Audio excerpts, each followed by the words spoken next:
Castelo Branco e a sua história.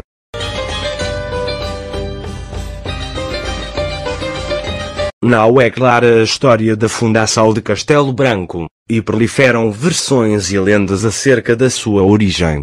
Sabe-se que a região já é habitada desde o Paleolítico, como comprovam as escavações arqueológicas de 2008, realizadas na zona do castelo, que revelaram artefatos datados da pré-história e, desde o século XVIII, tem vindo a ser difundida por vários autores a ideia de que Castelo Branco seja a herdeira de um castro luso-romano, de nome Castro Leonca, ainda que esta tese seja fundamentada, sobretudo, pela analogia toponímica dos dois nomes. Depois da Reconquista, em 1165, Dom Afonso Henriques faz doar à Ordem do Templo, doação depois confirmada pelo seu filho, Dom Sancho I, em 1198, toda esta região da Beira para povoamento e defesa dos ataques dos infiéis. Mais tarde, já no século XIII, surge um documento de doação aos Templários de uma herdade designada de Vila Franca da Cardosa, emitido por um nobre de nome Dom Fernando Sanches. Este reservava para si metade da vila, para seu usufruto, até à sua morte. Esta última cláusula parece ter sido o motivo pelo qual, em 1214, Dom Afonso II, que entretanto havia adquirido as terras para a coroa, ao que se julga, faça desta restante parte nova doação aos Templários, ficando estes, a partir desta data, na posse total da herdade. Esta propriedade compreendia, entre outras, as terras de Castelo Branco. No ano seguinte, o Papa Inocêncio III confirma a régia doação, afirmando que os Templários tinham fundado, na fronteira dos Mouros, uma vila e fortaleza, no sítio da Cardosa, a que eles deram o nome de Castelo Branco.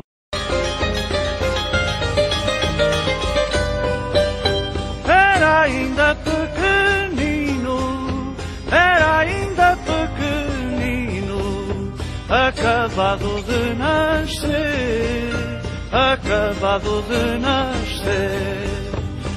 O primeiro fural é dado à vila de Castelo Branco, pelo então mestre da Ordem do Templo, Dom Pedro Alvito, durante a primeira metade do século XIII. A partir dessa altura, a vila parece ter rapidamente adquirido importância, pois foi inclusivamente escolhida para a realização de vários capítulos da Ordem do Templo. Com a extinção dos Templários e a passagem dos seus bens para a Ordem de Cristo, foi instituída em Castelo Branco uma comenda dessa mesma ordem, com residência de comendadores e jurisdição em outras comendas. O solo ali não era generoso. Espaços agrícolas abundantes, de certo, mas de pouco valem solos sem braços, e a autoridade pesada dos Templários não era chamariz para a fixação dos homens livres que, por essa época, buscavam nas terras recém-conquistadas um espaço de sobrevivência e liberdade. Por isso, as terras entregues às ordens militares desenvolveram-se menos do que as regiões entregues às comunidades dos vizinhos, depressa organizadas em concelhos. Um bom exemplo da brutalidade templária é a chacina dos homens do Concelho da Covilha pelos Templários de Castelo Branco. Os Templários seriam severamente punidos pelo rei, mas continuamos a ignorar que razões teriam eles contra os seus vizinhos da serra. Ainda mal abriam os olhos, ainda mal abriam os olhos, já era para te ver, acabado de nascer.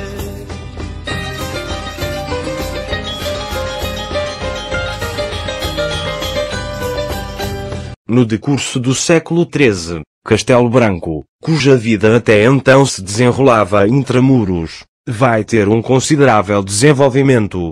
Deste modo, em 1285, quando Dom Dinis visita a vila, em companhia da Rainha Santa Isabel, percebe que as muralhas constituíam um obstáculo à sua expansão. A obra de alargamento será concretizada já no reinado seguinte, ordenada por Dom Afonso IV em 1343. A expansão e desenvolvimento da vila são reconhecidos por Dom Manuel I que, em 1510, a visita, e lhe concede um novo fural. Em 1535, já no reinado de Dom João III, é-lhe atribuído o título de Vila Notável. Nesta altura registra-se também um consistente aumento populacional. Com efeito, entre 1496 e 1527, crescem mais de 60% os principais núcleos habitacionais de toda a beira interior, com destaque para a Guarda, Castelo Branco e Covilhã. Tal aumento de população fica a dever-se, sobretudo, à fixação de judeus sefarditas fugidos de Espanha, expulsos pelos reis católicos. A atividade comercial da comuna judaica consolida uma base econômica que vai permitir, mesmo após o decreto de expulsão dos judeus do país, em 1496, um grande volume de construção. Com efeito, é neste período que é fundada a Misericórdia e são construídos os conventos dos frades agostinhos, em 1526, dos capuchos em 1562, e a Igreja de São Miguel, atual Sé. Já nos finais do século, o bispo da Guarda, Dom Nuno de Noronha, ordena a edificação do Paço Episcopal, um belo palácio rodeado de jardins. Ainda mal abria os olhos, ainda mal abria os olhos, já era para te ver, acabado de nascer.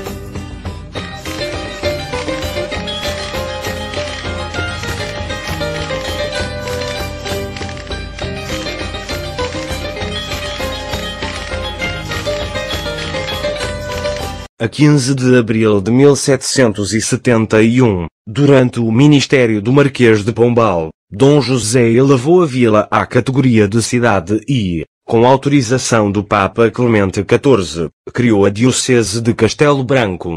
Mas o grande desenvolvimento da cidade verificou-se em 1936, com o abastecimento de água proveniente da barragem de Ocreza e a sua distribuição domiciliária. Entre os monumentos existentes em Castelo Branco, salientam-se a Capela de Nossa Senhora da Piedade, século VI, revestida de azulejos do estilo joanino, o chafariz de São Marcos, século XVI, de estilo maneirista, em que a pedra registra a esfera armilar, o convento e a Igreja de Nossa Senhora da Graça, século XVI, ambos de estilo manuelino, o Domus Municipalis do século XVI, alvo de várias intervenções que o descaracterizaram, o Solar dos Viscondes de Oleiros, do século XVIII, onde está a Câmara Municipal, de influência estética italiana, o Cruzeiro de São João, do século XVI, de estilo gótico, o Jardim do Paço Episcopal, século XVIII, com traçado italiano, e a Igreja de São Miguel, Sé, edificada entre os séculos XVIII e XIX e que veio a sofrer várias alterações, principalmente na época renascentista. Castelo Branco tem como feriado municipal o terceiro dia da Romaria de Nossa Senhora de Mércoles, na segunda semana após a Páscoa. Quando eu já for velhinho, quando eu já for velhinho, acabado de morrer, acabado de morrer. Olha bem para os meus olhos, olha bem para os meus olhos, sem vida são para te ver, acabados de morrer.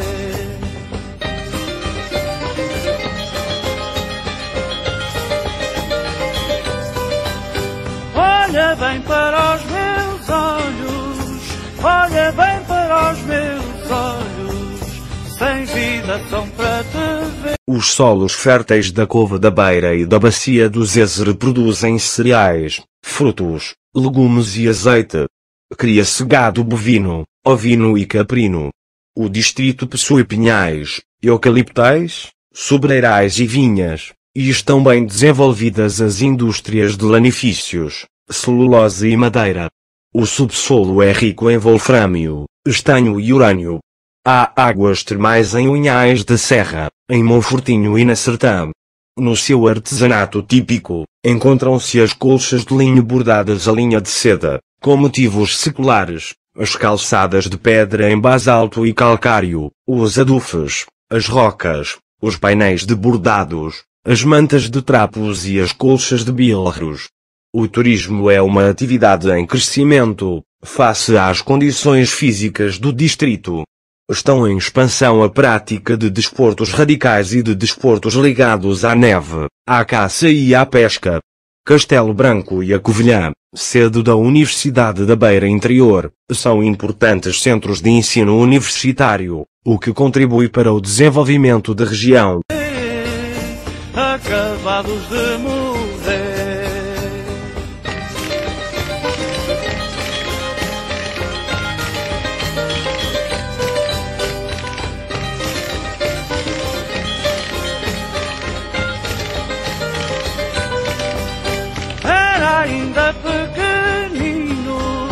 Era ainda pequenino, acabado